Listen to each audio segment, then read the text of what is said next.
Hello again, welcome back, and thank you so much for helping out my channel. I really do appreciate it. Now, I used to think the EU was the big bad wolf huffing and puffing at Britain's door. Bureaucrats in Brussels with their clipboards and their endless regulations turning us into a nation of sheep with curly horns. But that was child's play compared to the circus we've got under Keir Starmer, the man who looks like he irons his socks.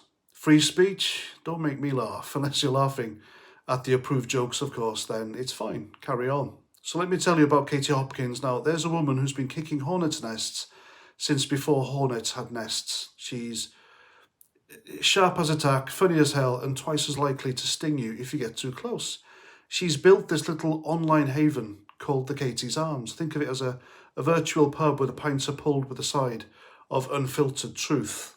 And just 3 weeks ago, around late August, I think, while the rest of us were pretending summer wasn't drowning in rain and regret, the plod came knocking at her door, not for a friendly chat, over a cuppa, mind you. No, they bundled her off in cuffs because of some comedy bits from her show.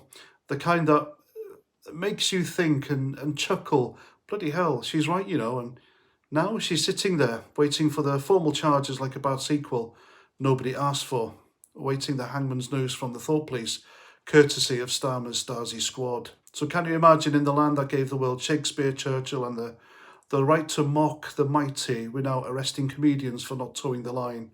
And I know the leftists are going to say, well, what she said was hate speech and harmful. Harmful? I'll tell you what's harmful.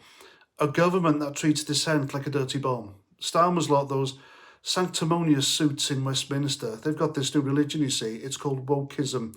And the commandments are simple. Thou shalt not offend the perpetually offended, thou shalt recycle thy pronouns, and thou shalt shut up if you're Katie Hopkins, because God forbid a woman with a microphone points out the emperor's got no clothes, or worse, no borders.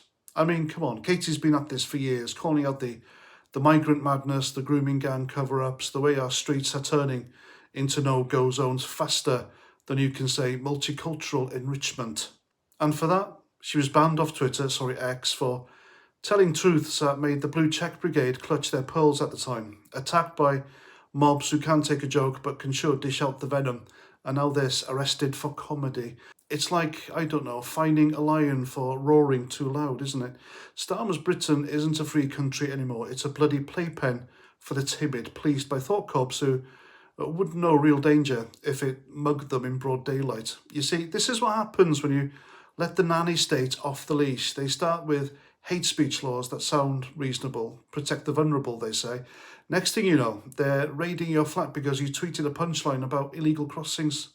Katie isn't the villain here. She's the canary in the coal mine, chirping away while the gas builds up. And us, we're the fools standing around, tutting about the weather instead of grabbing pitchforks. Well, wake up, Britain, because if they can drag her in for a laugh, what's next? Arresting vicars for sermons? Booking Monty Python for blasphemy? Arresting YouTubers for political opinions? Nah. It's time to grow a spine. Support Katie, buy her merch, watch her shows. Share her clips before they vanish into the memory hole. Tell Starmer and his speech-squelching squad to sod off, because if we don't fight for the right to offend, we'll wake up in a world where the only joke left is us, and trust me, that one's not funny at all. And there we go, that's me rant, time past 49, thanks for watching, and until the next time, I've got a virtual pint waiting for me in the Katie's Arms. Cheers for free speech, or what's left of it. Roger Trout.